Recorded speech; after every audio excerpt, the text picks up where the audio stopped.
She had 2 seconds to decide. Let the most dangerous man in Korea drink the poison or kiss him in front of 300 witnesses and destroy her entire life. The champagne glass was already at his lips when Margaret stepped forward. Security moved toward their weapons. The bride's perfect smile turned venomous, and Margaret did the one thing a catering manager should never do. She grabbed Yoo Ji-woo's face and kissed the dragon himself.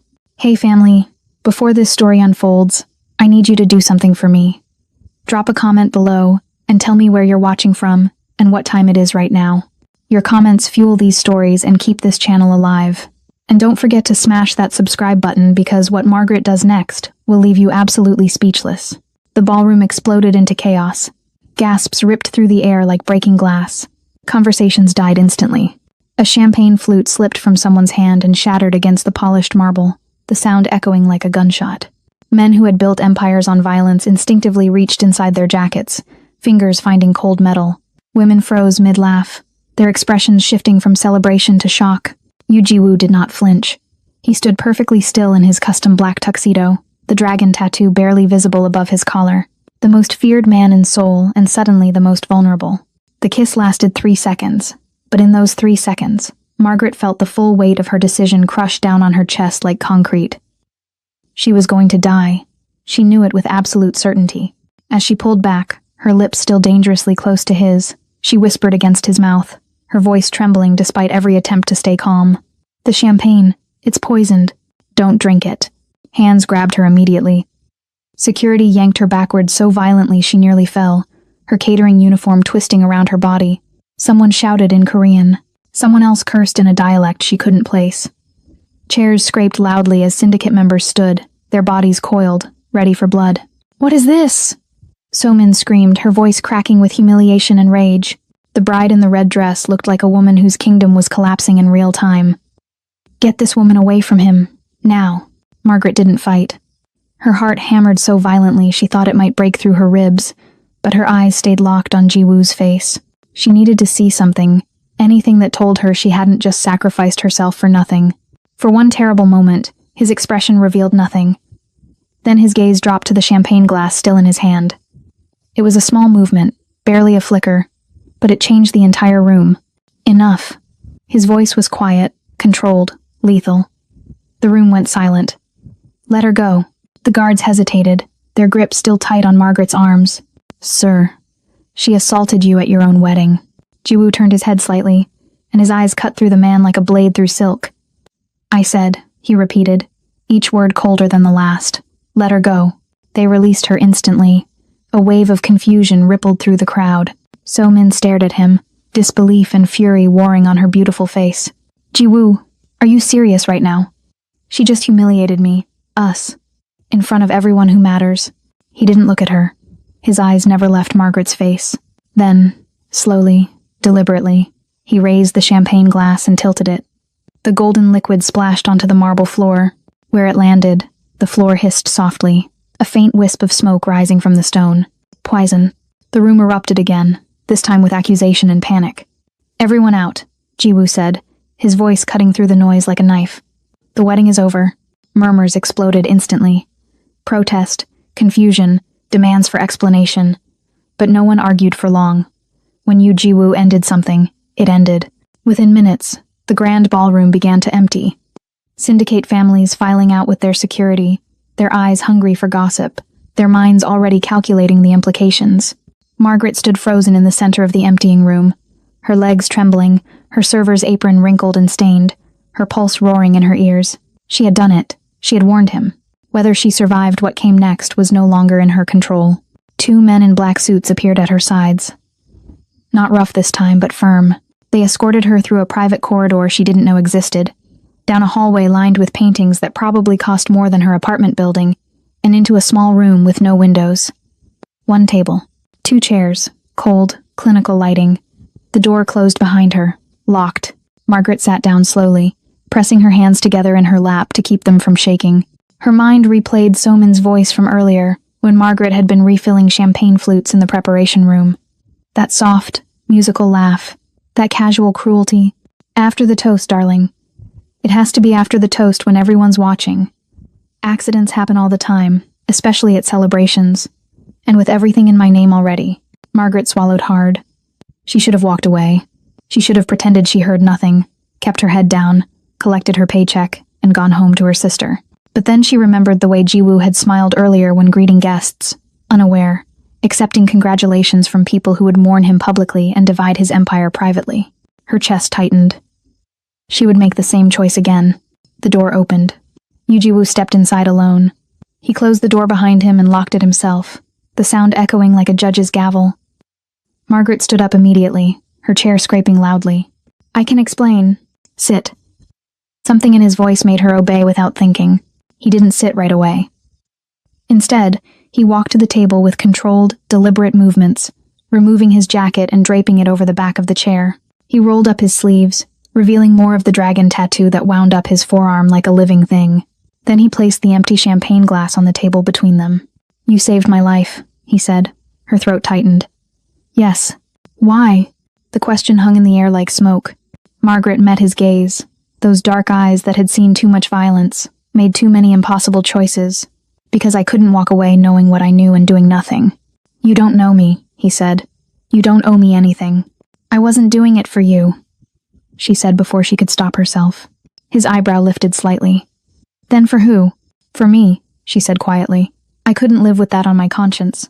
I couldn't let someone die when I had the power to stop it, even if that someone is." She hesitated.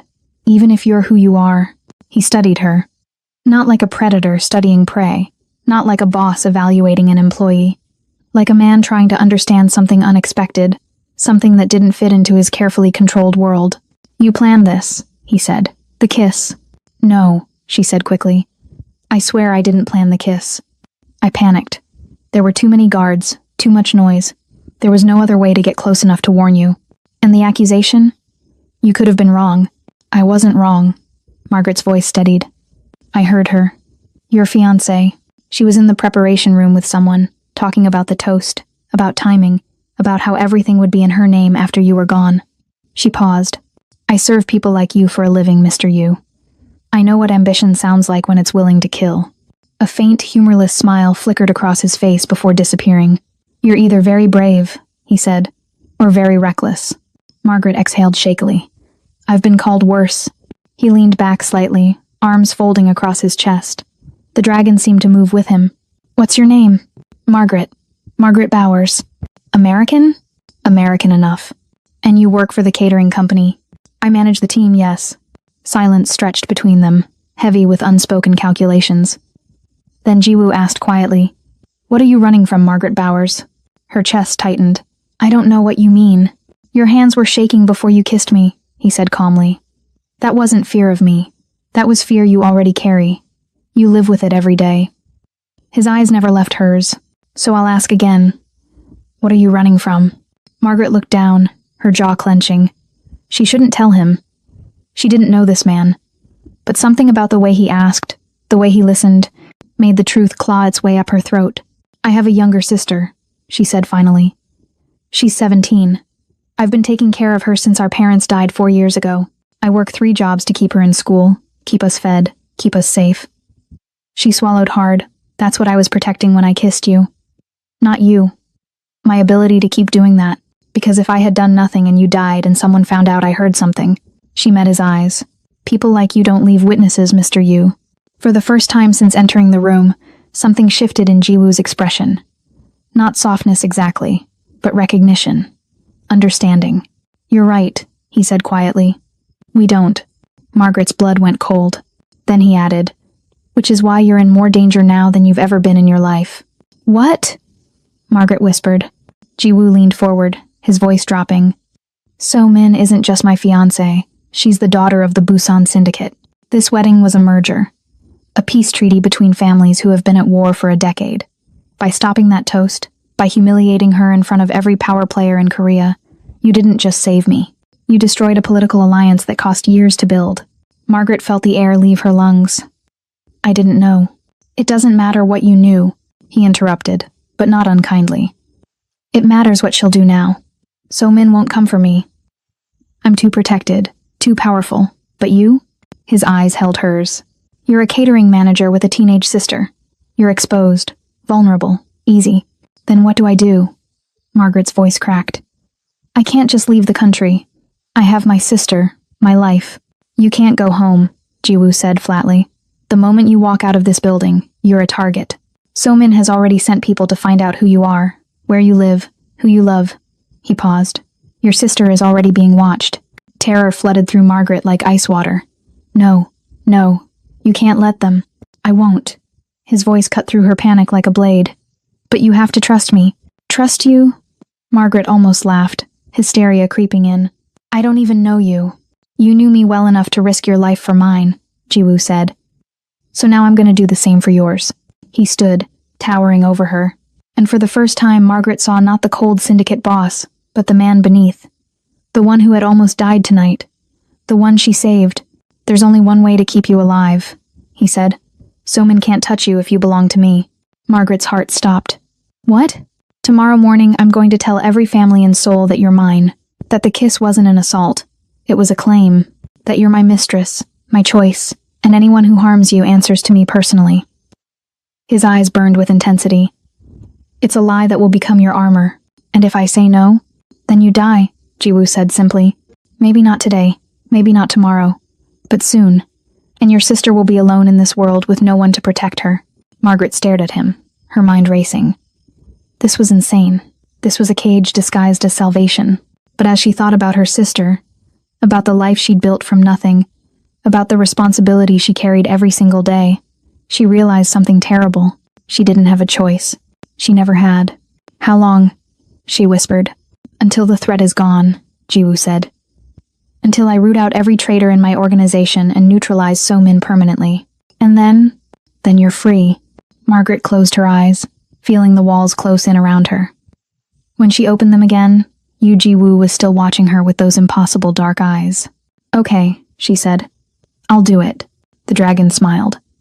Not cruelly, almost sadly. Welcome to the cage, Margaret Bowers. I promise I'll make it as comfortable as possible. As he moved toward the door to make arrangements, Margaret realized with terrifying clarity that the most dangerous part of this deal wasn't So-min's revenge or the syndicate's violence. It was the way her heart had stuttered when Jiwoo promised to protect her. The way the monster with the dragon tattoo might be the only man who ever actually could. Margaret saw it happen in the reflection of a champagne flute. She'd been standing near the service station, barely 10 feet from the bride's preparation table, holding a tray of fresh glasses when the powder fell. A tiny vial. A quick twist of So-min's wrist. The white substance dissolving instantly into the golden champagne meant for the ceremonial toast. The bride's smile never wavered as she handed the glass to her attendant with instructions to place it at the groom's seat. Margaret's hands went numb. The tray tilted dangerously before she caught it, the glasses clinking together in a sound that seemed deafening in her own ears but went unnoticed by everyone else. Around her, the wedding reception continued in oblivious elegance. Crystal chandeliers cast warm light over tables draped in silk. Musicians played something classical and beautiful. 300 guests in designer suits and couture gowns laughed and drank and celebrated a union that was about to become a murder. She should walk away. She should pretend she saw nothing. She was just the catering manager, hired help, invisible to people like these.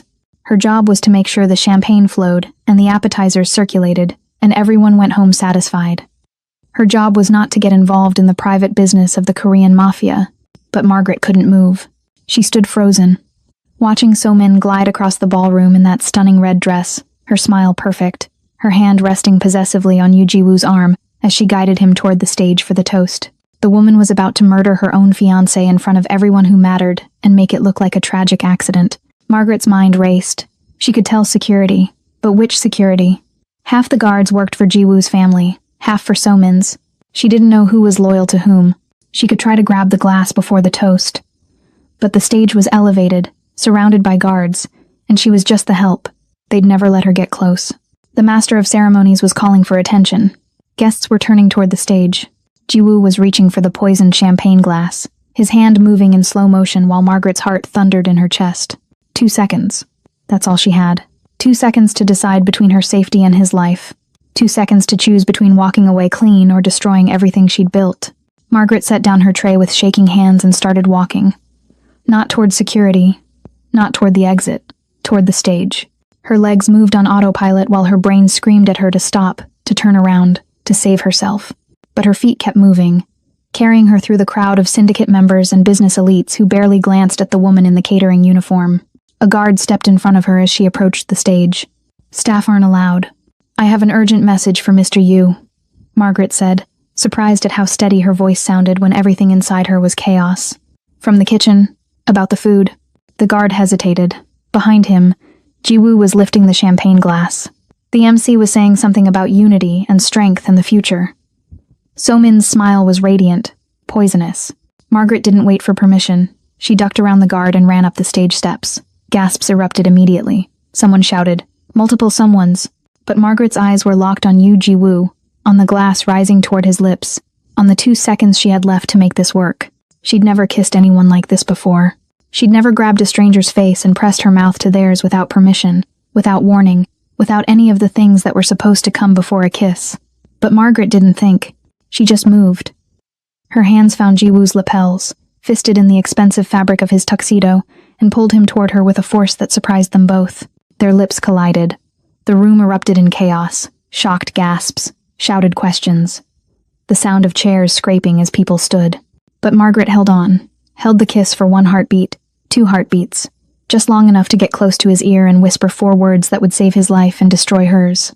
The champagne is poisoned. She felt him go rigid, felt the moment of confusion turn to calculation. The glass slipped from his fingers and shattered on the stage floor, champagne splashing across the polished wood. Where the liquid landed, it hissed.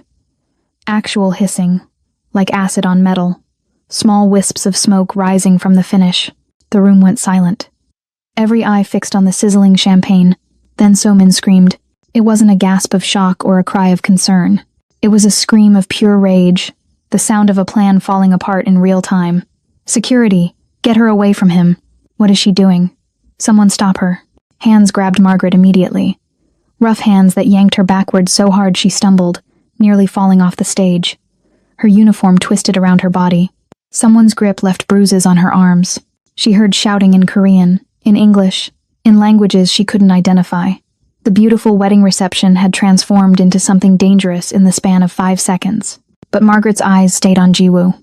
She needed to see if he understood, if he believed her, if he was going to let them drag her away to whatever fate awaited women who assaulted Mafia bosses at their own weddings. His face was unreadable. Those dark eyes swept from the hissing champagne to Margaret to So-min, who stood frozen in her red dress with an expression that had moved past fury into something closer to fear. Calculation played across Jiwoo's features. He was putting it together. The powder, the kiss, the warning, the bride's reaction. "Don't move her," Jiwoo said quietly. The guards holding Margaret went still, their grips loosening slightly but not releasing. He looked directly at Margaret for the first time since the kiss, studying her with an intensity that made her feel exposed. "Who are you?"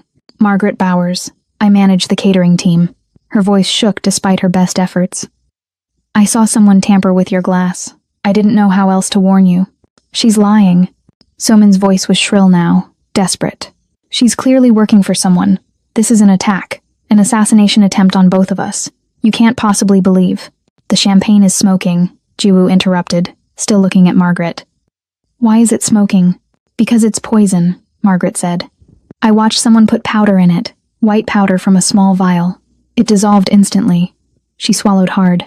"I'm sorry about the kiss. I panicked. There were too many guards and I didn't know who to trust, and you were about to drink it and I reacted." Something shifted in Jiwoo's expression. Not warmth exactly, but a flicker of something human beneath the cold exterior. He knelt down on the stage, removed a ring from his finger, and dipped it into the spilled champagne. When he lifted it, the silver had turned completely black. The crowd gasped again, louder this time, recognition spreading through the room like wildfire. Everyone here knew what a blackened silver ring meant. Everyone understood what they were looking at. So-min was ready to kill her own fiancé for power, Margaret said quietly, more to herself than anyone else.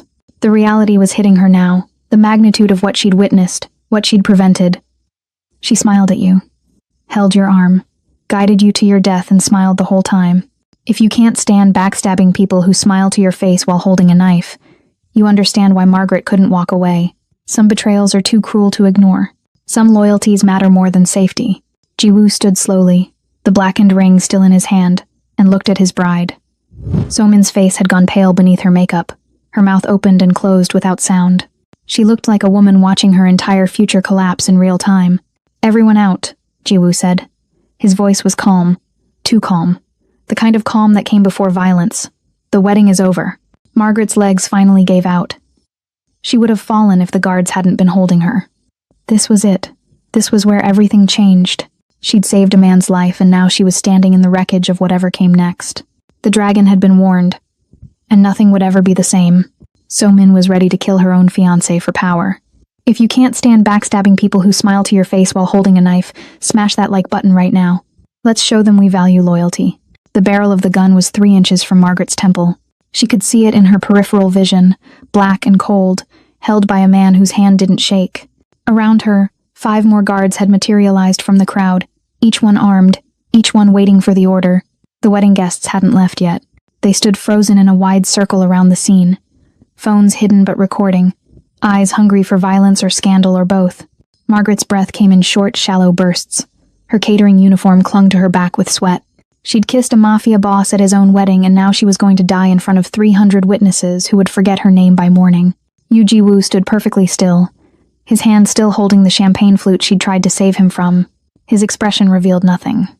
No anger, no gratitude, no emotion whatsoever. He could have been carved from stone. So-min moved first. The bride in the red dress stepped forward, her face twisted with a fury that made her beautiful features ugly. "Kill her," she said, her voice shaking. "Kill her right now for what she's done. In front of everyone. Make an example." The guard's finger moved to the trigger. "Wait." Ji-woo's voice cut through the tension like a knife through silk. He raised one hand, barely lifting it from his side, but every gun in the room shifted focus. Every guard went rigid.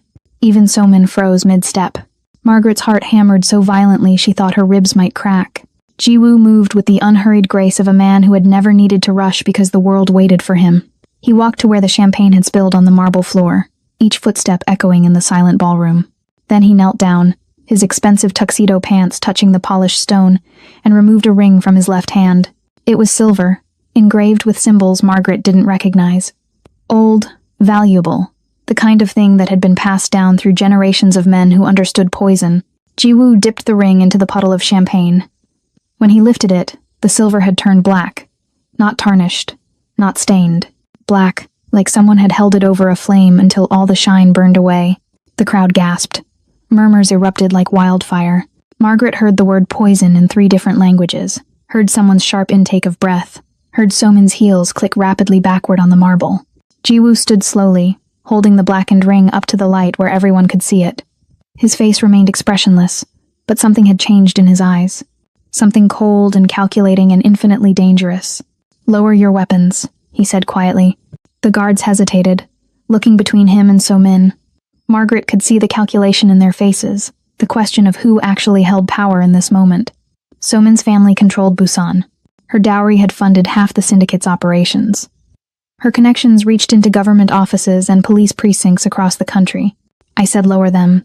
This time Ji-woo's voice dropped to a register that made Margaret's skin prickle. Now, the guns came down. Slowly, reluctantly. But they came down. So-min stepped forward, her hands raised in a gesture that was meant to look innocent but came across as desperate.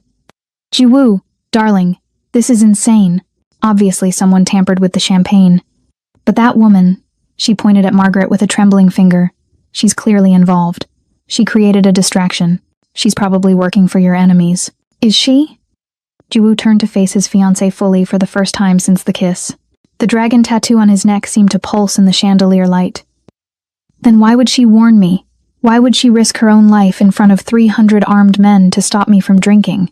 Because she's creating confusion." So-min's voice cracked. "She's trying to make you doubt me." "I don't doubt you," Ji-woo said softly. "I know exactly what you are." The room went silent. Even the whispers died.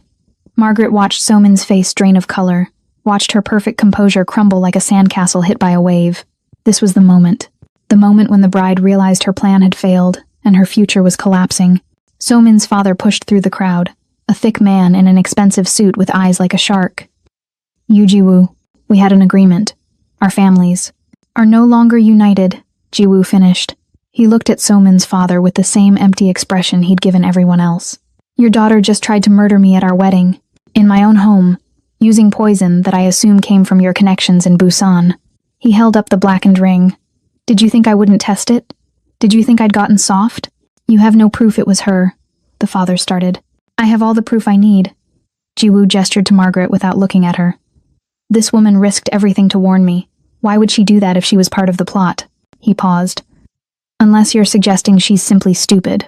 But stupid people don't work their way up to catering manager positions at events like this. Margaret's breath caught. He'd noticed her position. He'd paid attention to details even in the chaos. Somin was shaking now, her hands clenched into fists. Jiwoo, please, we can talk about this privately. No, he said. We're done talking. We're done pretending. We're done with this farce of a marriage.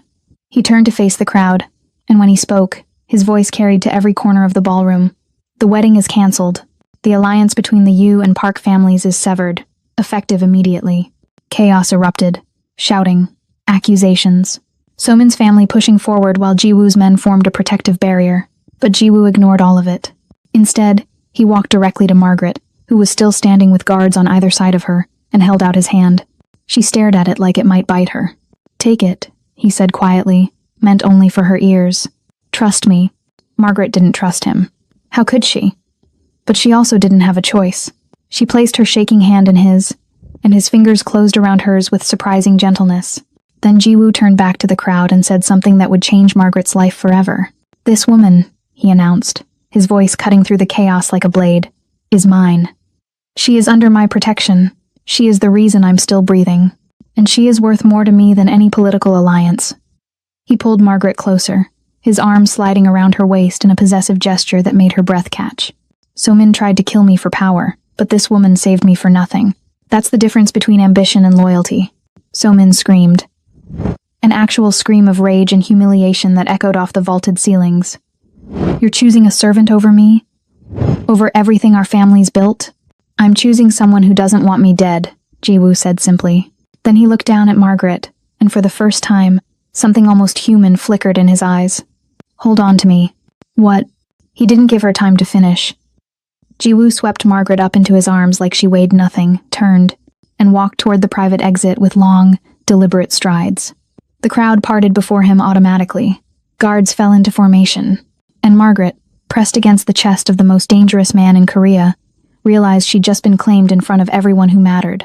The dragon had made his decision, and Margaret was now part of it, whether she liked it or not. The penthouse was on the 47th floor, and Margaret counted every second of the elevator ride. She stood between two guards who hadn't spoken since dragging her out of the wedding venue and into a black SUV with windows so tinted she couldn't see the Seoul streets passing by. Her catering uniform was wrinkled and stained with champagne. Her feet ached in the practical shoes she'd worn for 12 hours of work, and her mind kept replaying the same moment over and over. Jiwoo's arm around her waist, his voice declaring her as his in front of 300 witnesses. Somin's scream echoing off the ballroom ceiling. The elevator doors opened directly into the penthouse. No hallway, no other apartments, just straight into a space that probably cost more than Margaret would earn in 10 lifetimes. Floor-to-ceiling windows overlooked the city lights. Modern furniture that looked uncomfortable but expensive. Art on the walls that she recognized from her community college, art history class, actual museum pieces, not prints. Everything was white and black and chrome, cold and beautiful, and utterly impersonal. Wait here, one of the guards said, gesturing to a leather sofa that probably cost more than her car. Margaret didn't sit. She walked straight to the windows and pressed her forehead against the cool glass, trying to steady her breathing. Somewhere down there in that sprawling city was her apartment. Her sister, Keisha, probably asleep by now, unaware that Margaret's entire life had just imploded. Tomorrow was a school day.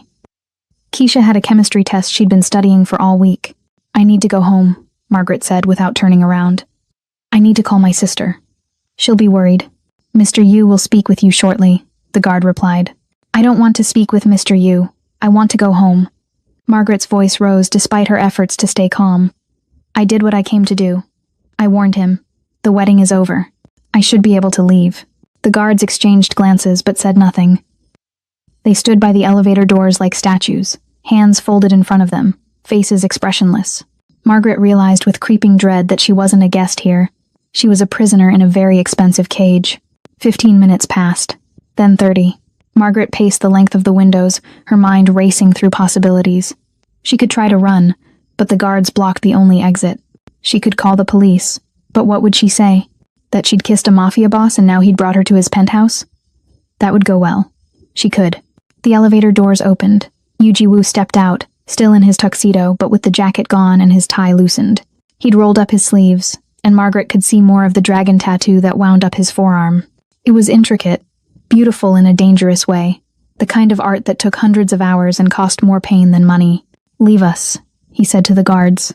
They disappeared into the elevator without question, and suddenly Margaret was alone with the man she'd kissed, the man whose life she'd saved, the man who'd claimed her in front of everyone who mattered in Seoul's underworld. "I need to go home," Margaret said immediately. "My sister." "Your sister is fine," Jiwoo interrupted. "I have 3 men watching your apartment. Keisha Bowers, 17 years old, senior at Hamilton International School. She came home at 9:15, microwaved leftover pasta, studied for approximately 2 hours, and went to bed at 11:30. Margaret's blood went cold. You're watching her. You sent people to..." "I'm protecting her," Jiwoo corrected. He walked to a bar cart and poured himself something amber from a crystal decanter. He didn't offer her any. Soman's family has extensive connections. The moment that wedding ended, they started gathering information on you, where you live, where you work, who you care about. He took a sip, his eyes never leaving Margaret's face. "Your sister would have been dead by morning if I hadn't put protection in place." The words hit Margaret like a physical blow. She sank onto the expensive sofa, her legs finally giving out. "Dead?" "She didn't do anything. She doesn't even know what happened tonight." "It doesn't matter what she did or didn't do." Jiwoo set down his glass and moved closer, sitting on the edge of the coffee table so they were eye level. "You humiliated So-min. You exposed her murder plot in front of the most powerful families in Korea.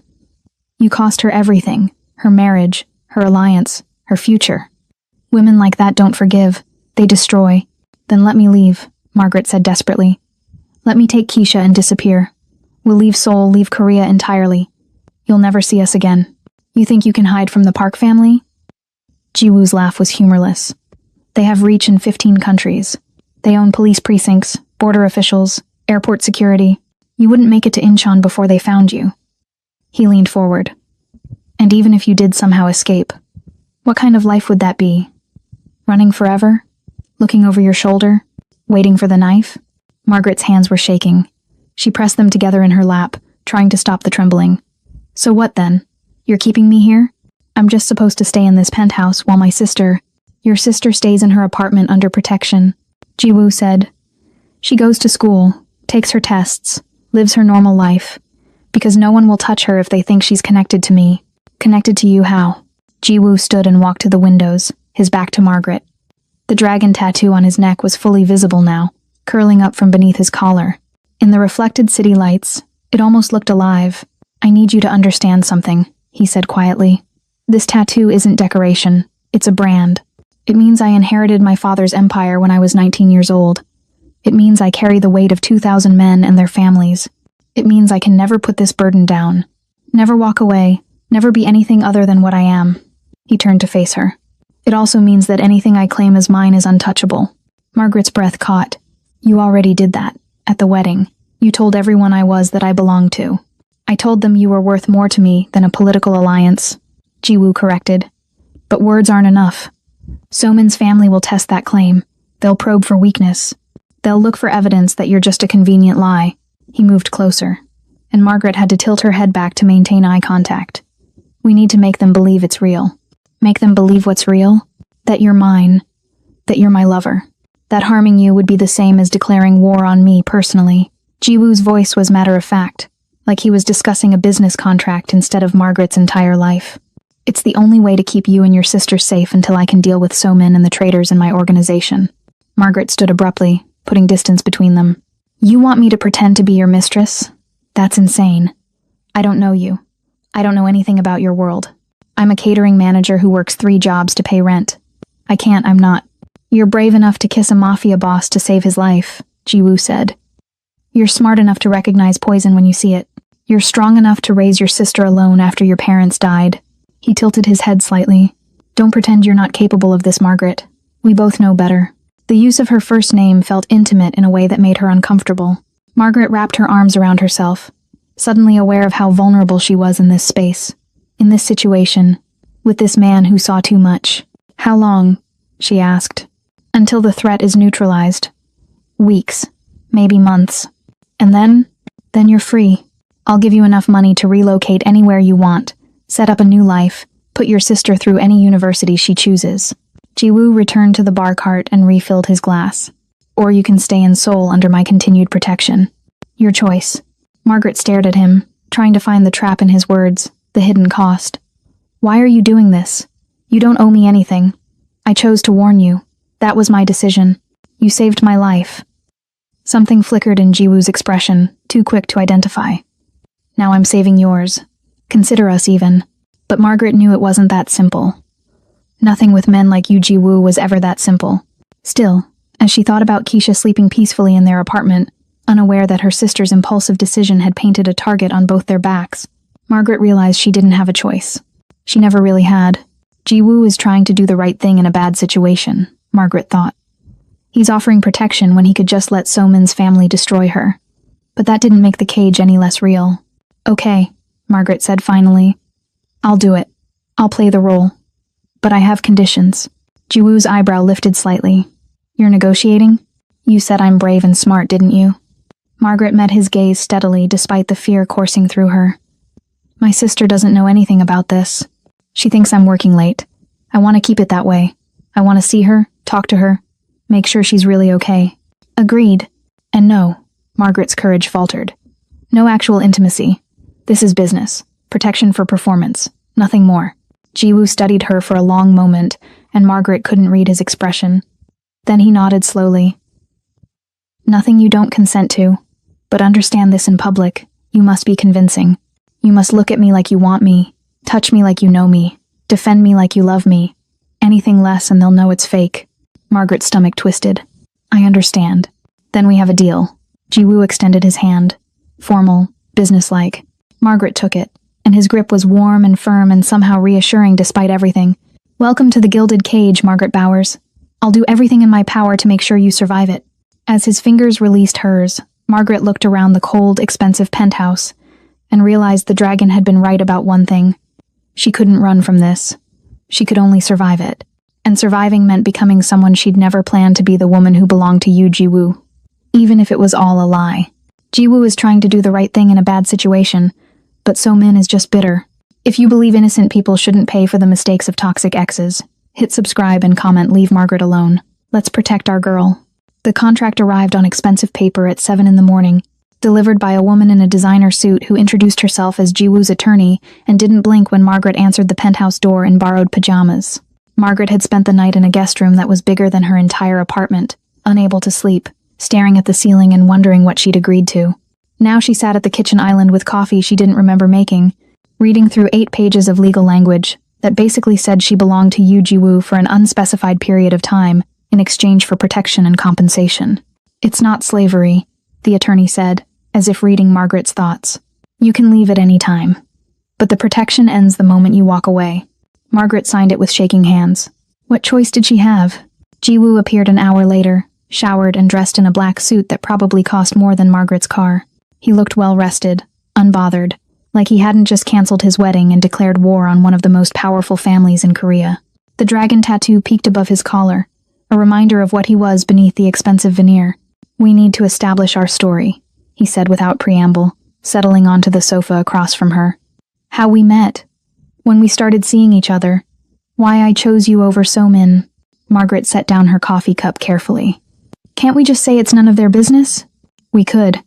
But then they'll fill in the blanks with their own theories, and those theories will make you look weak. A conquest. A momentary distraction. Jiwoo's eyes held hers. We need a narrative that makes you untouchable. Fine. Margaret pulled her knees up to her chest, trying to maintain some sense of personal space, even though they were sitting 10 feet apart. What's the story? We met 6 months ago. You were catering an event at one of my hotels. I noticed you immediately. Your competence, your grace under pressure, the way you handled a difficult situation with one of the guests. That's oddly specific. It needs to be. Details make lies believable. Jiwoo leaned back, utterly relaxed.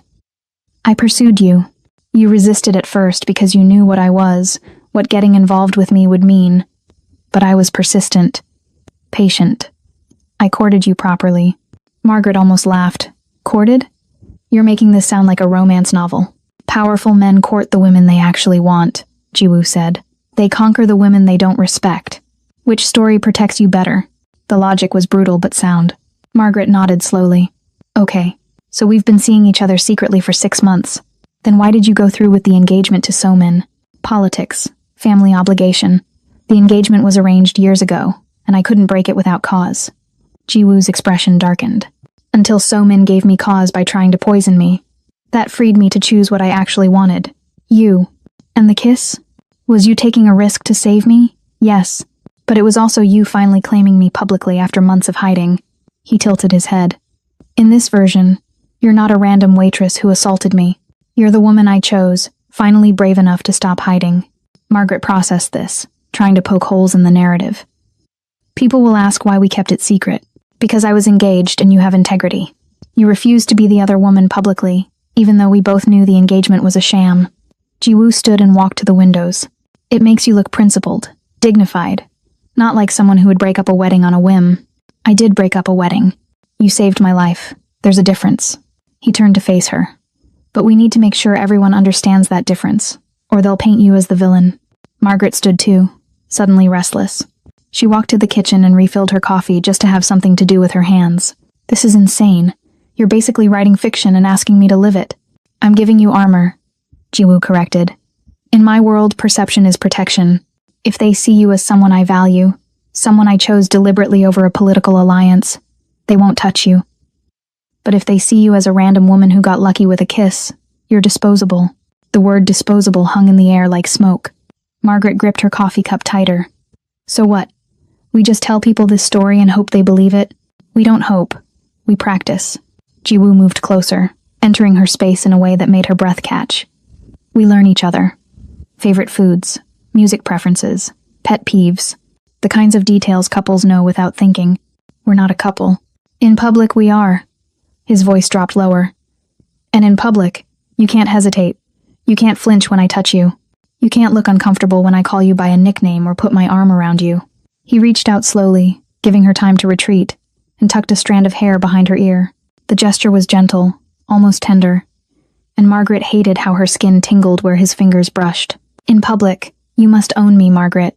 You must look at me like I'm yours. Because the moment they sense doubt, the moment they see weakness, they'll know it's fake. Margaret's heart hammered. I don't know if I can do that. You kissed me in front of 300 armed criminals, Jiwoo said. You can do this. He stepped back, giving her space again, and Margaret exhaled slowly. Okay. Where do we start? Tell me about yourself. Real things. I need to know who you actually are if I'm going to convince people I'm in love with you. The word love made Margaret's stomach twist, but she forced herself to focus. My name is Margaret Bowers. I'm 28. I was born in Chicago but moved to Seoul 5 years ago for a job opportunity that fell through. I stayed because the international school here offered Keisha a scholarship when our parents died. The words came out mechanical, rehearsed from years of explaining herself at visa offices and employment agencies.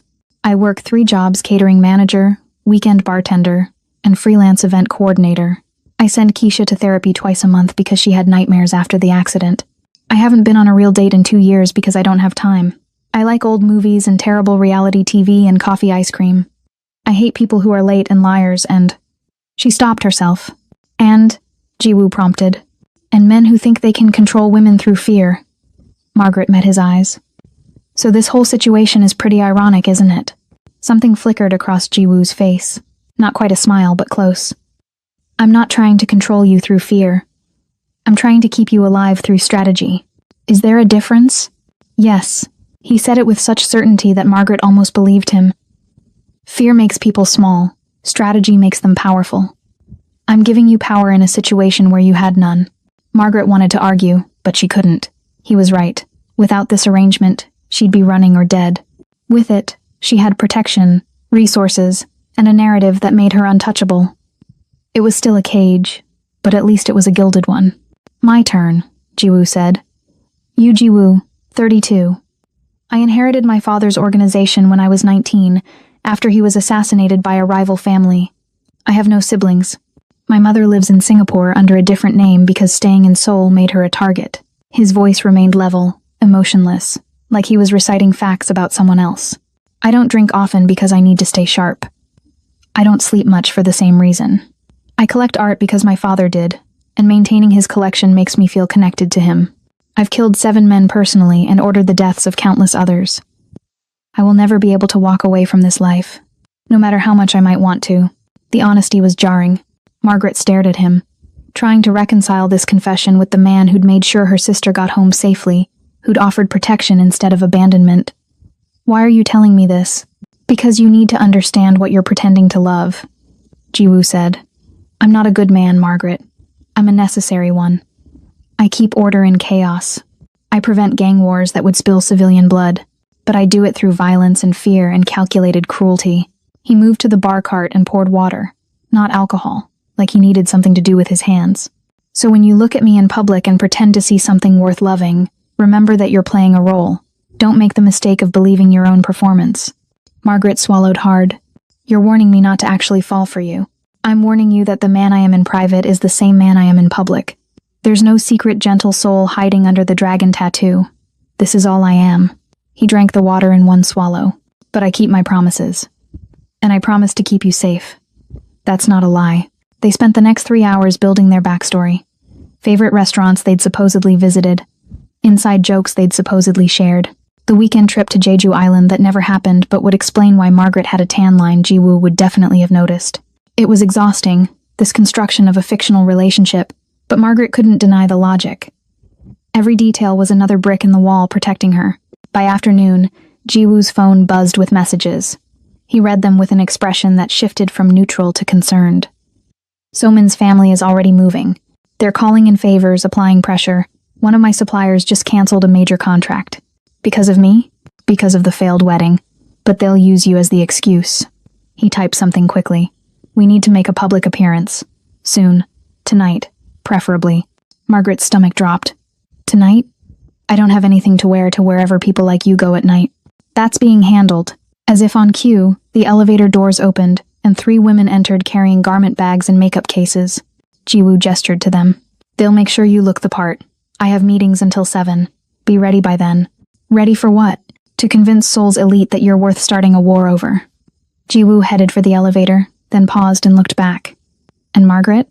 When I touch you tonight, when I call you something other than your name, when I look at you like you matter, remember it's performance. Don't read into it. Don't let it confuse you." Then he was gone, and Margaret was left with 3 stylists, and the terrifying realization that tonight, she'd have to become someone else entirely. Someone brave enough, compelling enough, valuable enough to be Yoo Ji-woo's chosen woman. She just hoped she could pull it off without losing herself in the process. The restaurant was the kind of place that didn't have prices on the menu, where reservations required 3 months' notice and connections Margaret would never have, where the waitstaff moved like ghosts, and every table cost more than her monthly rent. Margaret stood outside the private dining room in a dress that probably cost more than her car, her hand tucked into the crook of Jiwoo's arm, trying to remember how to breathe. The stylist had transformed her into someone else, hair swept into an elegant updo, makeup subtle but flawless, a black silk dress that hugged every curve and whispered money with every movement. She looked like she belonged here. She felt like an imposter. "Remember," Jiwoo murmured against her ear, his breath warm on her skin. "You're not a guest. You're mine. Act like it." Then the doors opened, and they walked into a room full of predators. 12 people sat around a table set with crystal and gold, representatives from the major syndicate families that controlled everything from shipping ports to political appointments. Margaret recognized some faces from the wedding cold eyes that had watched her kiss Jiwoo, calculating minds that had been assessing her value ever since. Conversations died as they entered. Every gaze tracked their movement like wolves watching prey. Jiwoo pulled out Margaret's chair himself, a gesture of possessiveness disguised as courtesy. His hand lingered on her shoulder for a moment longer than necessary before he took his own seat. Margaret forced herself to relax into the touch, to look comfortable with his proximity, even though her heart was hammering. "Thank you for coming on such short notice," said an older man at the head of the table, Park Chul-soo, So-min's father. His smile didn't reach his eyes. "After the unfortunate events at the wedding, we thought it prudent to discuss the situation civilly." "Civilly," Jiwoo repeated, his tone suggesting he found the word amusing. "Yes, let's be civil about attempted murder." Murmurs rippled around the table. Park Chul-soo's smile tightened. "My daughter maintains her innocence in that matter. She believes there's been a misunderstanding." The doors opened again. So-min walked in wearing red, of course. She wore red this time. A dress cut low enough to be scandalous, high enough to show legs that went on forever. Her makeup was perfect, her hair flawless. but Margaret could see the rage simmering beneath the composed exterior. This was a woman who'd lost everything and wanted someone to bleed for it. "I'm so glad we could all meet," So-min said, her voice dripping false sweetness, as she took a seat directly across from Margaret. "I thought it was important to clear the air about what really happened at my wedding." "Your wedding?" Jiwoo's voice was ice. "I seem to recall it being cancelled. Because of her." So-min's eyes cut to Margaret like knives. "This woman who came out of nowhere, who assaulted you in front of everyone, who clearly orchestrated the entire thing to destroy my reputation." "The poison destroyed your reputation," Margaret heard herself say. The words came out steady, clear, and every eye at the table shifted to her. "I just stopped you from committing murder." So-min's laugh was cruel. "Murder? That's a serious accusation from a waitress playing dress-up." She leaned forward, her smile vicious. "Tell me, Margaret, is it? Where exactly did you learn to identify poison? Is that part of standard catering training in America? Or did you bring it yourself?" The implication hung in the air like smoke. Margaret felt Jiwoo tense beside her, but she put her hand on his arm, a small gesture that said, "I've got this," and met So-min's gaze directly. "I learned to identify poison by spending 12 years working events where people like you pretend to be civilized while planning to destroy each other," Margaret said. "You'd be surprised what servers over here when you forget we exist." She picked up her wine glass, examining it in the light with practiced ease. "For instance, I know this is a 2015 Chateau Margaux, which is excellent.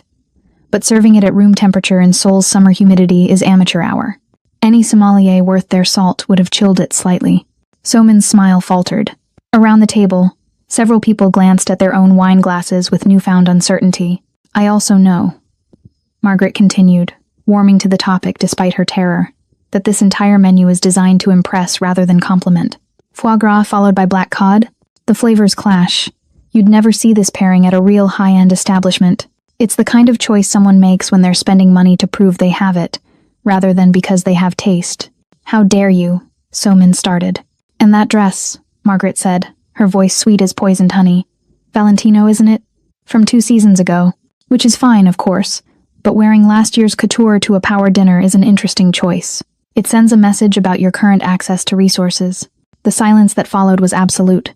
Margaret's heart pounded so hard she thought everyone could hear it, but she kept her expression serene, her posture relaxed. Beside her, she felt more than saw Jiwoo's reaction, a subtle shift. A quiet exhale that might have been surprise. So-min's face had gone white beneath her makeup, then flushed an ugly red. "You're a servant. You have no right to speak to me like—" "She has every right." Jiwoo's voice cut through So-min's rage like a blade through silk. "Because she's mine, and anyone who disrespects her disrespects me." He reached over and took Margaret's hand, threading their fingers together in a gesture that looked casual but felt like a brand. "Margaret knows more about quality and taste in her little finger than you've learned in your entire privileged life. That's why I chose her." Around the table, expressions shifted. Some impressed, some amused, some carefully neutral. Park Chul-soo's jaw tightened, but he said nothing. This was the moment, Margaret realized. The moment when they either accepted her as Jiwoo's choice or rejected her as an imposter. Then Jiwoo did something Margaret didn't expect. He smiled. Not the cold, calculating expression she'd seen before, but something genuine. Something warm. He looked at her like she'd just done something remarkable, and for a heartbeat Margaret forgot it was all performance. "You know," said an older woman to Margaret's left, one of the family matriarchs. If Margaret remembered correctly from Jiwoo's briefing, "I've been attending these dinners for 30 years, and that's the first time anyone's had the courage to tell So-min Park that her taste is pedestrian." She raised her wine glass in a small toast. "Welcome, my dear. You might actually make these gatherings interesting." Others followed suit, raising glasses with expressions ranging from grudging respect to genuine amusement. So-min sat frozen in her chair, her carefully constructed victim narrative crumbling around her. She'd expected Margaret to be intimidated, to make mistakes, to prove she didn't belong. Instead, Margaret had used the very skills So-min had mocked to establish dominance. "Margaret thinks she's better than me just because she has money." So-min's expression seemed to scream. "But respect isn't bought. It's earned." And tonight, Margaret had earned hers. The dinner continued with forced civility, but the power dynamic had shifted. So-min's attempts to undermine Margaret fell flat when Margaret could identify which fork was incorrect, which wine pairing was subpar, which conversational gambit was a trap. Every time So-min tried to expose Margaret as an outsider, Margaret's expertise honed from years of serving people exactly like this turned the attack back on itself. "You must teach me your secret." one of the wives said during dessert, leaning toward Margaret conspiratorially. How do you maintain such composure? So-min's been throwing daggers all evening and you haven't flinched. I've worked catering for 12 years, Margaret replied honestly. You learn to handle difficult clients. The woman laughed, delighted. Around the table, others joined in. So-min's face darkened with humiliation. When dinner finally ended, Ji-woo helped Margaret with her chair, another possessive gesture that looked like courtesy, and guided her toward the exit with his hand on the small of her back.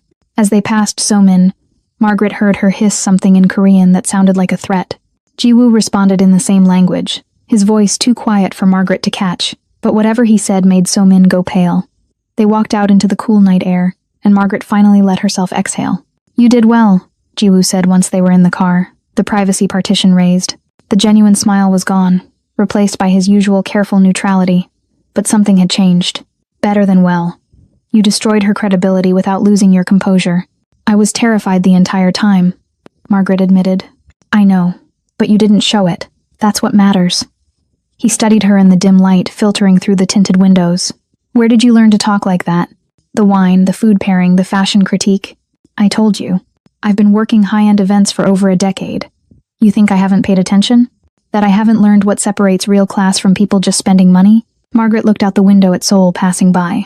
People like So-min forget that servers are invisible until we're not. She thought I'd crumble under pressure because I'm not from her world. She forgot that I've been studying her world my entire career. Ji-woo was quiet for a moment. Then he said, My father used to say that true power comes from understanding, not just possessing. You understand these people better than most of them understand themselves. Does that surprise you? Yes, he admitted. And I'm rarely surprised anymore. They drove in silence for a while, and Margaret felt the adrenaline slowly drain from her system, leaving exhaustion in its wake. She'd survived her first public appearance as Yoo Ji-woo's woman. She'd faced down her enemy and won. But as she glanced at the man beside her, at the dragon tattoo barely visible in the darkness, she realized the performance was only getting started. And the scariest part? For just a moment when he'd smiled at her, when his hand had found hers, when he'd defended her with that quiet intensity, it hadn't felt like performance at all. So-min thinks she's better than Margaret just because she has money. If you despise people who judge others based on their bank account or job title, hit that like button. Comment, respect is earned if you're Team Margaret. The gunshot shattered the penthouse window at 2 a.m. Margaret jerked awake in the guest bedroom, her heart already racing before her mind caught up to what the sound meant. Glass. Breaking. Then shouting in Korean, running footsteps. Another shot that made her ears ring even through the walls. She rolled out of bed on instinct, hitting the floor hard, her body remembering every active shooter drill from her American high school days. Stay low, stay quiet, find cover. Her phone was on the nightstand, but she didn't dare reach for it, didn't dare move, didn't dare breathe too loudly. The bedroom door slammed open. Margaret bit back a scream. Stay down, Ji-woo commanded, and then he was there, pressing her further into the floor with one hand while holding a gun in the other. Blood ran down his left arm, dark and wet, soaking through his white undershirt. Don't move, don't make a sound. More gunfire erupted from the living room. Return fire from Ji-woo's guards, shouting. The sound of something heavy hitting the floor. Then silence, thick and terrible, broken only by Margaret's ragged breathing and the hammering of her heart. Ji-woo's phone buzzed. He answered it without taking his eyes off the door, speaking rapid Korean that Margaret couldn't follow. Whatever the response was, it made some of the tension leave his shoulders. He lowered the gun slightly. It's over, he said. 2 shooters, both dead. Probably So-min's people testing our security. He looked down at Margaret, who was still pressed against the floor beneath his hand. You can get up now. Margaret's legs shook as she stood. Her borrowed pajamas were twisted around her body, her hair falling loose from its braid. She stared at the blood running down Ji-woo's arm, at the way he held himself carefully, protecting the injury. You're hurt, she said, her voice steadier than she felt. Grazed. It's nothing. It's not nothing. You're bleeding all over my floor. The words came out sharper than intended, adrenaline converting to anger the way it always did after fear. Sit down. Let me look at it. I have a doctor, who probably lives 20 minutes away, and you're bleeding now. Sit. Down. Margaret surprised herself with the command. Surprised herself more when Ji-woo actually obeyed, sinking onto the edge of her bed with something that might have been amusement flickering across his face. She grabbed the first aid kit from the bathroom. Of course, a penthouse like this had a fully stocked medical kit, and knelt beside him. Her hands were shaking as she peeled back his blood-soaked sleeve, revealing a bullet graze that had torn through skin and muscle but missed anything vital. "You're right," she said quietly. "It's just a graze, but it needs cleaning and bandaging or it'll get infected. You've done this before." Keisha went through a skateboarding phase. "I got very good at treating road rash." Margaret's hand steadied as she worked, falling into the familiar rhythm of wound care. Clean. Disinfect. Bandage. Don't think about what caused it. Don't think about how close the bullet came to something worse. Ji-woo watched her work in silence. The penthouse had gone quiet except for the low voices of guards securing the perimeter, replacing the shattered window. Margaret could feel his eyes on her face, studying her with that unnerving intensity that made her feel exposed. "You're not asking questions," he said finally. "What questions?" Margaret's voice came out rougher than intended as she tied off the bandage, perhaps tighter than strictly necessary. "Who sent them? Why they came? Whether this will happen again?" "I already know the answers." Margaret sat back on her heels, looking up at him. "So Min sent them. They came because she wants me dead and you protecting me. And yes, it'll happen again until you neutralize the threat like you promised." She stood abruptly, needing distance. "I'm not naive, Ji-woo. I know what I signed up for." "Do you?"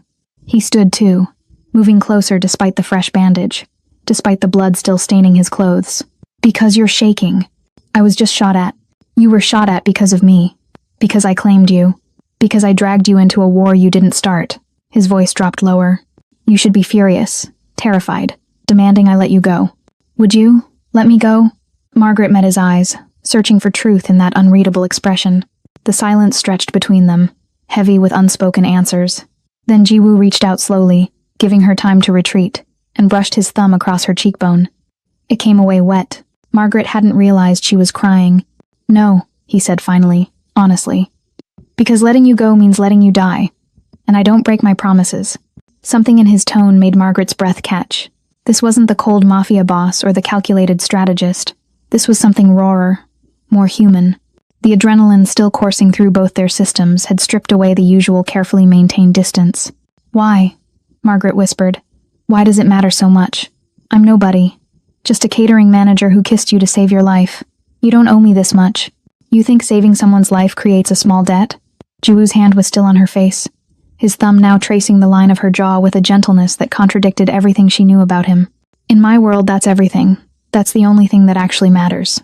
In your world, people try to kill you at 2 a.m. "Yes, they do." His other hand came up to frame her face, and Margaret knew she should step back, should remind him of the boundaries they'd established, should remember this was all performance. But her body wouldn't cooperate. That's why when someone risks everything to keep me alive, when someone sees what I am and doesn't run, when someone... He stopped himself, jaw tightening. When someone what? Margaret's heart hammered for entirely different reasons now.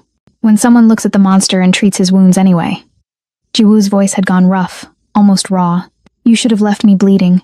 Would have been safer. That's not who I am. I know." His thumb brushed her lower lip, a touch so light it might have been imaginary except for the way it made her breath stop. That's the problem. Margaret knew what was about to happen. She could see it in the way Ji-woo's eyes had darkened, in the way the space between them had somehow shrunk to nothing, in the way her own body was leaning toward him despite every logical reason to retreat. The contract said no real intimacy. The contract said this was business. The contract said... His phone buzzed. The spell broke. Ji-woo stepped back immediately, distance reimposing itself between them like a wall slamming down. He answered the phone with his usual cold efficiency, speaking in Korean while Margaret tried to remember how to breathe normally. When he hung up, his expression had returned to its usual careful neutrality. "The doctor is here. He'll check my arm. Make sure there's no glass fragments you might have missed." "I didn't miss anything," Margaret said, but her voice shook. "I know, but protocol." He moved toward the door, then paused and looked back. "Margaret." "What?" "I never wanted the wedding to So-min. It was arranged when I was 23, before I fully understood what running this organization would cost. Before I realized that a political merger masquerading as marriage would mean spending my life with someone who saw me as a trophy, not a person." His eyes held hers. "I wanted someone real. Someone who would see all of it, the violence, the dragon, the blood, and stay anyway. Someone who would treat my wounds at 2 a.m. and yell at me for bleeding on the floor." Margaret's throat tightened. "Ji-woo, but wanting something doesn't mean I get to have it, not in this life." He opened the door, letting the sounds of the guards and the doctor filter in. Get some sleep. We'll increase security tomorrow. This won't happen again. Then he was gone, and Margaret was alone in the guest bedroom with her racing heart and the terrible realization that the boundaries of their contract were already blurring. She'd felt something when he touched her face. Something real beneath the performance. And from the way he'd looked at her, the way his voice had roughened, the way he'd stopped himself from closing that final distance between them, he'd felt it too. Margaret sank onto the bed, her hands still shaking from adrenaline and something more dangerous. She'd signed a contract for protection, for a fake relationship that would keep her and Keisha safe until the threat passed. She hadn't signed up for the way her heart had stuttered when Jiwoo admitted he wanted someone real. She hadn't signed up for the warmth of his hands on her face or the rawness in his voice when he'd called himself a monster. She definitely hadn't signed up for the traitorous part of her brain that whispered maybe the monster wasn't as monstrous as he wanted her to believe. Maybe the man who ensured her sister got home safely, who kept his promises, who admitted he'd never wanted the political marriage in the first place. Maybe that man was worth the risk, but risk was what had gotten her into this mess in the first place. Risk was what made her kiss a Mafia boss at his own wedding. Risk was what kept landing her in impossible situations with no good options. Margaret lay back on the bed, staring at the ceiling where bullet holes would need to be repaired, and wondered at what point the performance would stop feeling like a lie. At what point she'd stop being able to tell the difference between the armor Jiwoo had given her and the person she was becoming beneath it. The scary answer? Maybe she'd already crossed that line. Maybe it had happened the moment his thumb brushed her cheek and she hadn't pulled away. Maybe it had happened even earlier, when he'd smiled at her genuinely for the first time at the dinner, and her heart had done something complicated in her chest. Or maybe, and this was the most terrifying possibility, it had happened the moment she'd decided his life was worth saving, before she knew anything about him except that he was about to die, and she couldn't let that happen. Margaret closed her eyes and tried to sleep, but all she could see was the look in Jiwoo's eyes when he'd admitted wanting someone real. All she could feel was the ghost of his touch on her face, and all she could hear was her own voice, small and scared, whispering a truth she wasn't ready to admit. She was starting to care about the dragon in ways that had nothing to do with contracts or protection or performance. And that was more dangerous than any assassin. The photo came through on Margaret's phone at 3 p.m, while she was reviewing security protocols with one of Jiwoo's guards in the penthouse living room. At first, Margaret's brain refused to process what she was seeing. It couldn't be real. It was Photoshop, a sick joke, anything but what it actually was. But then her eyes focused on the details, the chemistry textbook visible in the corner, the same purple scrunchie Keisha had been wearing in their video call that morning, the terror in her sister's eyes that no amount of digital manipulation could fake. Keisha was tied to a chair in a room Margaret didn't recognize. Duct tape across her mouth, tears streaming down her 17-year-old face. And behind her, barely visible in the frame, stood a man in a black mask holding something that glinted like a knife. The text that accompanied the photo was simple. Trade. You for her. Alone. 1 hour. Address to follow. Margaret's phone clattered to the floor. The world tilted sideways. She couldn't breathe, couldn't think, couldn't do anything except stare at her baby sister's terrified face on the screen. This was her fault. She'd kissed Jiwoo to save his life. And now Keisha was paying the price. Keisha, who'd just gotten her driver's license. Keisha, who wanted to study veterinary medicine. Keisha, who still had nightmares about the car accident that killed their parents and now would have new nightmares about this. Miss Bowers? The guard's voice seemed to come from very far away. What's wrong? Margaret couldn't speak. She picked up the phone with shaking hands, zoomed in on the photo to make sure. To be absolutely certain. That was Keisha's necklace, the small silver cross their mother had given her. That was the scar on her left forearm from the skateboarding accident. That was real fear in her eyes. Real tears on her face. Where is Jiwoo?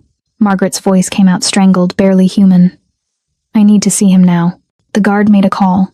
2 minutes later, Jiwoo emerged from his office, his expression already hardening as he took in Margaret's face. He didn't ask what was wrong. He simply held out his hand for the phone. Margaret watched his jaw tighten as he looked at the photo, watched something cold and terrible settle over his features. When he looked up, his eyes were the eyes of the man who'd killed 7 people personally and ordered countless other deaths. The dragon, not the man who'd touched her face at 2 a.m. When did this come through? His voice was deadly calm. 2 minutes ago. They want me. They said I have 1 hour. They'll send the address. Margaret was already moving toward her bedroom, her mind racing through logistics. What to wear, what to bring, how to convince them to let Keisha go before they killed them both. I need to go. I need to. Jiwoo's hand closed around her wrist, stopping her mid-stride. You're not going anywhere. They have my sister, Margaret's voice cracked. They have Keisha, and they're going to hurt her if I don't. If you go, they'll kill you both. Jiwoo's grip tightened, not painful but immovable. That's the play. Get you alone, execute you for revenge, then kill Keisha, because she's a witness. So-min gets what she wants, and there's no one left to testify about what really happened. I don't care. Margaret tried to wrench her arm free, but Jiwoo was stronger, pulling her back toward him with controlled force. That's my baby sister. She's 17 years old. She has nothing to do with this. Nothing. If So-min wants me dead, then fine. I'll trade myself. But Keisha walks away. That's non-negotiable. No trade, Jiwoo said flatly. You don't get to decide that. She's my sister, my responsibility. And you're mine. The words came out harsh, possessive, final. Which means I don't let you walk into an obvious trap. Which means we don't negotiate with people who target children. Which means... He stopped himself, breathing hard, then forced his voice back to its usual deadly calm. We don't trade, Margaret. We take. Margaret stared at him, her mind struggling to shift gears from panic to strategy. What? So-min made a mistake. She thinks you're the weak point because you love your sister. She thinks you'll sacrifice yourself stupidly, emotionally, without thinking. Jiwoo released Margaret's wrist and moved to his phone, already making calls in rapid Korean. She's wrong. You're not weak, and I don't trade. I take what's mine. In 1 hour. We have more than an hour. They'll wait. They want you compliant, not panicked. Jiwoo's fingers flew across his phone screen, pulling up maps, surveillance data, contacts. The address they send will be a secondary location. They'll move Keisha at least once more before bringing you in. That gives us time. Time for what? Margaret's voice was rising toward hysteria. Time for them to hurt her? Time for them to... Time to find her. Jiwoo looked up, and for the first time since seeing the photo, Margaret saw something other than cold calculation in his eyes. Something almost like fury. Targeting family is the lowest of the low. It's a line you don't cross, not even in this world. So-min just declared herself an enemy to every family with children in Seoul's underworld. He made another call, and I'm going to make sure everyone knows it. The next 45 minutes were a controlled chaos that Margaret could barely follow. Jiwoo's entire organization mobilized with terrifying efficiency. Calls went out to every contact, every informant, every person who owed him favors. Traffic cameras were accessed. Cell phone signals were traced. A 17-year-old girl with purple scrunchie last seen near her school. Someone must have seen something. Known something. Heard something. Margaret paced the penthouse like a caged animal, her phone clutched in her hand, waiting for the address that would tell them where to deliver her to her death. Every second that passed was another second. Keisha spent terrified and tied up. Another second closer to permanent harm. Another second Margaret had failed in her most basic responsibility as an older sister. I should have seen this coming, Margaret said, her voice hollow. I should have taken Keisha somewhere safe. Out of Seoul. Out of Korea. You should have done exactly what you did. Jiwoo interrupted without looking up from the 3 phones he was monitoring simultaneously. You saved my life. Everything that happened after that is So-min's choice, not yours. Don't take ownership of someone else's cruelty. But Keisha, we'll be home by tonight, I promise you. Jiwoo's eyes met hers, and Margaret saw absolute certainty there. I keep my promises, Margaret. You know this. The address came through at the 50-minute mark. An abandoned warehouse in Incheon, 40 minutes outside Seoul. Exactly the kind of place where people disappeared and bodies were found weeks later. Margaret's stomach turned. I'm going, she said. With or without your permission, I'm going to that address. I know. Jiwoo was already moving, shrugging into a shoulder holster, checking ammunition with practiced efficiency. Which is why I'm coming with you. They said alone. And I say no. He looked at her, and there was something fierce in his expression that made Margaret's breath catch. You risked your life to save mine. You think I'm letting you walk into a trap alone? You think I'm going to sit here while So-min tries to take what's mine? He moved closer, close enough that Margaret could see the dragon tattoo pulsing at his neck. We're going together. You're the bait. I'm the trap. And So-min is about to learn what happens when you touch my family. The word family hit Margaret like a physical blow. Not his family, his family. Keisha wasn't just Margaret's sister anymore. By claiming Margaret, Jiwoo had extended his protection to everyone she loved. And by taking Keisha, So-min had violated that protection. My team found her, one of Jiwoo's men said, bursting into the room with a tablet. Not at the warehouse. At a shipping container facility 3 blocks away, 6 hostiles visible. Your sister is in container 47. Jiwoo studied the screen with predatory focus. How many exits? 3. But they're watching all of them. Good. That means they're expecting Margaret to come through an exit. Jiwoo's smile was cold and terrible. We'll go through the roof. 20 minutes later, Margaret was in the back of an SUV speeding toward Incheon with Jiwoo beside her, and 4 armed guards in the vehicle behind them. Her heart hammered so hard she thought it might break through her ribs. This was insane. She was a catering manager who'd been living a normal, boring, safe life 2 weeks ago. Now she was part of a tactical rescue operation run by the Korean Mafia. When we get there, Jiwoo said, his voice steady despite the speed they were traveling. You stay behind me. You don't engage. You don't try to be brave. You find Keisha, you get her out, and you let me handle the rest. Handle it how? Jiwoo checked his gun one more time, his movements efficient and deadly. However necessary, Margaret wanted to argue, wanted to insist she could fight, wanted to be more than just the person who needed saving. But she looked at Jiwoo's face, at the cold certainty there, at the dragon fully unleashed, and realized this was what he'd been warning her about. This was the violence he'd promised was always beneath the surface. This was the man who'd killed 7 people personally and would kill 6 more tonight without hesitation if they'd hurt Keisha. And the terrifying part? Margaret wasn't scared of him. She was grateful. Jiwoo, she said quietly. Thank you.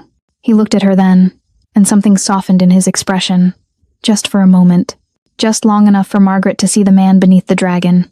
You saved my life, Margaret. This is me returning the favor. We protect our own.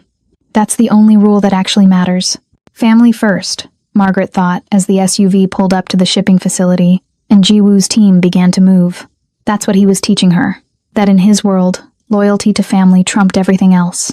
And somehow, in the span of 2 weeks, Margaret and Keisha had become his family. She just hoped they all survived long enough for that to mean something. Targeting family is the lowest of the low. If you believe you never touch a person's family no matter the beef, hit subscribe immediately. Comment family first to show you stand against cowards like Somin. The shipping facility smelled like rust and salt water and something darker Margaret couldn't identify. Blood, maybe. Old violence soaked into concrete. Jiwoo's team moved like shadows across the rooftop, their footsteps silent despite the metal surface. Below them, through the grimy skylight, Margaret could see the interior of the warehouse, rows of shipping containers stacked like building blocks, narrow corridors between them creating a maze. And in the center, illuminated by a single work light, Keisha still tied to the chair. Margaret's hands clenched into fists. Her sister was crying, shoulders shaking, head bowed. Alive, still alive. That was all that mattered. 6 guards visibly, one of Jiwoo's men whispered, pointing them out through the skylight. 3 more in the office, 2 on the exits. Somin herself is in the office watching the cameras. She wants to see Margaret's face when they kill her, Jiwoo said, his voice empty of emotion. Wants to watch the fear, the realization. She's made this personal. It was always personal, Margaret said. Jiwoo looked at her, something shifting in his expression. Then he started removing his weapons. The shoulder holster, the backup piece at his ankle, the knife strapped to his forearm. He handed them all to his second-in-command until he looked unarmed, just a man in a black shirt and tactical pants. What are you doing? Margaret whispered, walking into a trap. Jiwoo's smile was cold. They're expecting you to show up alone and desperate. Instead, they'll get me, seemingly unarmed, and apparently stupid enough to trade myself for a teenager. He turned to Margaret. You're going to walk in with me. You're going to be the distraction while my team positions. When I give the signal. What signal? You'll know it when you see it. Jiwoo cupped her face briefly, a gesture that looked tender, but felt like a promise. Stay behind me, no matter what happens, no matter what you see. You stay behind me. They went in through the front entrance like they had nothing to hide. Jiwoo's hand was at the small of Margaret's back, guiding her through the rusted metal door with the confidence of a man who owned the place. The guards saw them immediately, weapons raising, shouting in Korean. I'm here for the trade. Jiwoo called out in English, his voice echoing off the metal walls. The girl for me. That's what Somin wants, isn't it? The guards exchanged glances, confused. This wasn't the script. This wasn't how it was supposed to go. One of them spoke into a radio, and seconds later, Somin's voice crackled through a speaker mounted somewhere in the shadows. You, Jiwoo, how noble of you to sacrifice yourself for your little pet sister. Her laugh was brittle, cruel. But you're not the trade I asked for. I wanted Margaret. Margaret stays with me, Jiwoo said simply. You get me instead. Better deal, really. You wanted revenge? You wanted to hurt me for choosing her over you? Here I am, unarmed, alone. Take your shot. Margaret could hear So-min's sharp intake of breath over the speaker. This was throwing off her plan, disrupting whatever sick pleasure she'd imagined getting from watching Margaret sacrifice herself. Jiwoo had stolen her moment. You think I'm stupid? So-min's voice had lost its composed edge. You think I don't know you're planning something? That you came here without backup? I came here to get the girl. Jiwoo started walking toward Keisha, his movements slow and controlled. Everything else is negotiable. The guards moved to intercept him. Margaret's heart hammered as she followed, staying behind Jiwoo like he'd ordered, watching the way he moved predatory, calculated, like a man waiting for the perfect moment to strike. This was the dragon everyone feared. This was the violence So-min had tried to poison away. They were 10 feet from Keisha when So-min herself appeared from the office, flanked by 2 more guards. She was still beautiful in that perfect, polished way, still wearing designer clothes like this was a business meeting instead of a kidnapping. But her eyes were wild, her composure cracking. You humiliated me, she said, her voice shaking. In front of everyone. You chose a servant over me, over my family, over everything we could have built together. You tried to poison me, Jiwoo replied calmly. Seems like we both made choices. And now you're going to die for yours. So-min raised her hand, signaling the guards. Kill him. Kill them both. Make it slow. The signal came not from Jiwoo's mouth, but from his body. 1 second, he was standing still, seemingly accepting his fate. The next, he was moving faster than Margaret's eyes could track, faster than the guards could react. His hand shot out and grabbed the nearest guard's gun arm, twisting with a crack that made Margaret's stomach turn. The gun clattered to the ground. Jiwoo caught it mid-fall. Then the skylight shattered. Jiwoo's team dropped through the opening like avenging angels, guns already firing. The warehouse erupted into chaos, guards scrambling for cover, So-min screaming orders. Keisha sobbing behind her gag. And Jiwoo became something else entirely. The careful businessman vanished, replaced by pure violence. He moved through the guards like death itself, every movement efficient and brutal. No wasted motion, no hesitation, just the dragon unleashed, doing what dragons did best. Margaret ran to Keisha, her hands shaking as she worked at the ropes. I've got you, she whispered, pulling the tape from her sister's mouth as gently as she could. I've got you. You're safe. I'm here. Margaret. Keisha's voice was hoarse, terrified. Behind you. Margaret spun just in time to see a guard emerging from behind a container, his gun aimed not at Jiwoo but at her. The shot would be easy, point blank, fatal. She was going to die, and Keisha was going to watch, and her hand found something on the ground, a piece of metal pipe, rusted and heavy. Margaret didn't think. She just moved. The pipe connected with the guard's skull with a sound that would haunt her nightmares. He went down hard, but there was another one. In the chaos, in the shadows. Margaret hadn't seen him. This guard was smarter, more patient. He'd been waiting for his moment, and his gun was aimed at Jiwoo's back while the dragon was engaged with 3 other attackers. Jiwoo! Margaret's scream cut through the gunfire. She grabbed the fallen guard's weapon. God, she'd never held a real gun before and fired. The recoil nearly knocked her backward. The shot went wild, but it was enough. Enough to make the hidden guard flinch. Enough to give Jiwoo the split second he needed to turn and put 2 bullets in the man's chest. The warehouse went silent. Jiwoo's team had neutralized the remaining guards. Bodies littered the concrete floor. So-min stood frozen against a container wall. Her designer dress splattered with blood that wasn't hers. Her perfect composure finally, completely shattered. Jiwoo walked toward her slowly, the gun still in his hand, his shirt torn and bloody.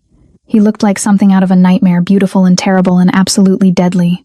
You targeted a child, he said, his voice soft and more terrifying for it. You crossed the one line that even people like us don't cross. She was leverage, So-min spat. Just leverage. I wasn't going to actually... You terrorized a 17-year-old girl to get revenge on the woman I chose. Jiwoo's hand shot out, grabbing So-min's throat and slamming her back against the container with enough force to dent the metal. You made this about hurting innocent people. About destroying families. That's not business. That's not even revenge. That's just cruelty. So-min clawed at his hand, gasping. You can't, my father, the Alliance. Your father will disown you after this. Targeting civilians, especially children. Every family and soul will turn against you. Jiwoo leaned closer, his voice dropping to a whisper Margaret could barely hear. You gambled everything on breaking me by hurting what I care about. And you lost? He released her. So-min collapsed to the ground, coughing, her perfect image destroyed. Ji-woo turned his back on her, the ultimate dismissal, and walked to where Margaret stood with Keisha, helping her sister stand on shaking legs. You saved my life, Ji-woo said to Margaret. His eyes held something she couldn't quite identify. Again, you saved my sister. Margaret's voice broke. We're even. No. Ji-woo reached out and gently wiped blood from Margaret's cheek. She hadn't realized she was bleeding. We're family. That's different. Behind them, Ji-woo's men were securing So-min in zip ties, calling cleanup crews, making the warehouse disappear from official records. This would never have happened, according to Seoul's police. Just another abandoned building with nothing to see. But Margaret had seen it. She'd seen the dragon fully unleashed. She'd seen Ji-woo become the killer he'd warned her he was. She'd seen him brutalize men without hesitation, without mercy, with the kind of violence that should have terrified her. Instead, she'd picked up a gun and shot at someone to protect him. She'd proven her loyalty wasn't just words on a contract or a performance for cameras. When it mattered, when his life was on the line, she'd chosen him over her own safety. And from the way Ji-woo was looking at her now like she was something precious and dangerous, and worth every risk, he knew exactly what that meant. So-min thought she could bully her way to the top by targeting the innocent. She thought fear and cruelty would get her what ambition and poison couldn't. But bullies always underestimate the people they hurt. They never see the strength in the ones they dismiss. Tonight, So-min learned the hard way. And Margaret learned something too. She learned that love, real love, the kind that makes you pick up a gun to save someone, the kind that makes you walk into a warehouse knowing you might die, that kind of love doesn't follow contracts or boundaries or logic. It just is, and it changes everything. So-min thought she could bully her way to the top. If you love seeing bullies finally get what they deserve, smash the like button. Let's get this video to 5,000 likes for justice served cold. 3 days after the warehouse, Margaret stood in the penthouse living room, watching Seoul's skyline turn gold in the setting sun, and tried to remember what normal felt like. Keisha was safe. That was the important thing. Her sister had been checked by doctors, cleared by therapists, and was currently staying with a friend's family while she processed what had happened. Margaret visited twice a day, held her while she cried, promised her the nightmare was over. And it was. So-min Park had been exiled from Korea with a price on her head if she ever returned. Her family had publicly disowned her, cutting all ties to avoid the fallout. The alliance was dead. The threat was neutralized. Margaret should have been relieved. Instead, she felt hollow. The elevator doors opened. Ji-woo stepped out wearing jeans and a plain black shirt, no suit, no armor, just the man underneath. The dragon tattoo was fully visible now, curling up his neck like it was reaching for something it could never quite grasp. He held an envelope in his hands. "We need to talk," he said. Margaret's stomach dropped. She'd been expecting this conversation, dreading it, knowing it was coming ever since Ji-woo had told her the threat was gone. Their contract had fulfilled its purpose. She'd played the role of his lover for long enough to root out the traitors and eliminate So-min. Now it was time for her to go back to her real life. Back to catering events and 3 jobs and pretending the last few weeks hadn't fundamentally changed who she was. "Okay," she said, her voice steadier than she felt. Ji-woo walked to the windows, standing beside her but not touching. The distance between them felt vast. So-min is gone. The Park family has withdrawn from all joint ventures. The other families have accepted that you're under my protection permanently, not because you're playing a role, but because you proved yourself in that warehouse. He paused, which means our arrangement has served its purpose. You're safe now. Keisha is safe. You don't need to stay. Margaret's heart was hammering. And if I want to stay, you don't. Ji-woo's voice was flat, emotionless. You want your life back, your freedom, your sister without armed guards watching her school, a future that doesn't involve looking over your shoulder or wondering if today's the day someone tries to use you to get to me. He held out the envelope. So I'm giving it to you. Margaret took it with shaking hands. Inside was a plane ticket to Chicago first class, departing in 2 days. And a check. She stared at the number, trying to process all those zeros. Enough money to start over anywhere in the world. Enough to put Keisha through any university. Enough to never work 3 jobs again. It's what we agreed, Ji-woo said quietly. You play the role until the threat is gone. Then you're free. I keep my promises, Margaret. I know you do. Margaret's voice came out barely above a whisper. She looked at the ticket, at the date printed there, at the freedom it represented. This was everything she should want. Safety. Security. A life where she wasn't constantly performing. constantly wondering if today would be the day another assassin came through the window. But all she could think about was Jiwoo's hand on her face at 2 a.m, his admission that he'd never wanted the political marriage. The way he'd said, "We're family in the warehouse," like he meant it. The genuine smile he'd given her at the dinner when she'd destroyed So-min's credibility. The rawness in his voice when he'd called himself a monster, and she'd treated his wounds anyway. "What if I don't want to leave?" Margaret asked. Jiwoo's jaw tightened. "Margaret, what if I want to stay? What if I want—" She stopped, trying to find the courage to finish. "What if I want this to be real?" The silence stretched between them like broken glass. Jiwoo turned to face her fully, and his expression was carefully, dangerously neutral. "You don't know what you're saying. The adrenaline, the fear, the forced intimacy, it creates a false sense of connection. It's not real. Don't tell me what I feel." Margaret's hands clenched around the envelope, crumpling the expensive paper. "I'm not a child. I'm not confused. And I'm not suffering from Stockholm Syndrome or whatever psychological explanation you're going to give me." She took a breath. "I'm telling you that somewhere between the contract and the performance and the bullets, this became real for me. You became real for me. I'm a killer." Jiwoo's voice went hard. "I'm the man who brutalized 6 people in front of you, who runs an empire built on violence, who will never be able to walk away from this life. Never be able to give you normal." "I don't want normal." Margaret's voice rose. "I had normal. Normal was working myself to exhaustion and barely making rent and pretending I was okay when I was drowning. Normal was safe and small and suffocating." She moved closer to him, close enough to see the muscle jumping in his jaw. "You know what you are? You're a man who kept his promise, who protected my sister like she was his own, who gave me armor when I was defenseless, who admitted he wanted someone real and then actually treated me like I mattered. You do matter." The words came out rough. "That's why you need to leave. Because you matter too much. Because if you stay, eventually something will happen, another So-min, another threat, another warehouse, and I won't be able to protect you. I'll fail. And you'll pay the price for my failure. Or I'll pick up a gun and save your life again." Margaret reached up and touched his face, feeling the sharp line of his jaw, the warmth of his skin. "We protect each other. That's what you taught me. That's what family means." Jiwoo's eyes closed briefly, like her touch caused him physical pain. "Margaret, please. Take the ticket. Take the money. Go live the life you deserve." "What if the life I deserve is the one I choose?" Margaret's hand moved to the envelope, to the plane ticket inside. She held it up between them so Jiwoo could see it clearly. Then she tore it in half. "What if I choose you?" The sound of ripping paper seemed deafening in the quiet penthouse. Jiwoo stared at the destroyed ticket, something breaking across his face. Shock, hope, fear, all at once. "You don't know what you're giving up," he said. "Yes, I do. I'm giving up safe. I'm giving up simple. I'm giving up the fantasy that I can go back to who I was before I kissed you at that wedding." Margaret tore the ticket again, smaller pieces now, letting them flutter to the floor like snow. "But I'm choosing real. I'm choosing you.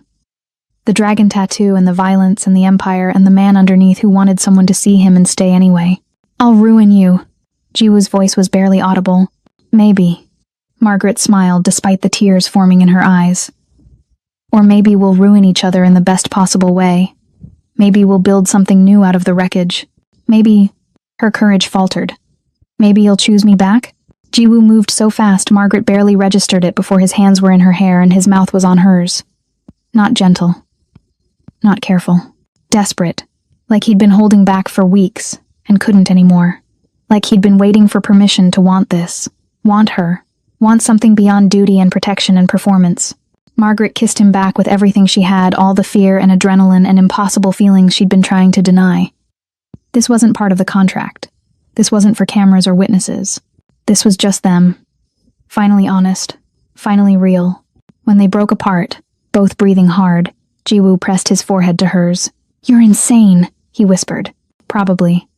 Margaret's hands had found their way to his shoulders, holding on like he might disappear. "But I already knew that. I kissed a Mafia boss at his own wedding, remember? And now you're choosing to stay with him." Jiwoo's laugh was shaky, disbelieving. "What does that say about you? That I make terrible decisions and somehow they work out?" Margaret pulled back just enough to see his face, to see the vulnerability there that he rarely showed anyone, or that I recognize something worth fighting for when I see it. Even if that something is a dragon, especially if it's a dragon. Margaret traced the tattoo on his neck with gentle fingers. "Because dragons protect their treasure, and I think maybe I'm yours." "You are." Jiwoo caught her hand, pressed a kiss to her palm. You have been since the moment you risked everything to save my life. I just didn't want to trap you in mine. You're not trapping me. I'm choosing this. Choosing us.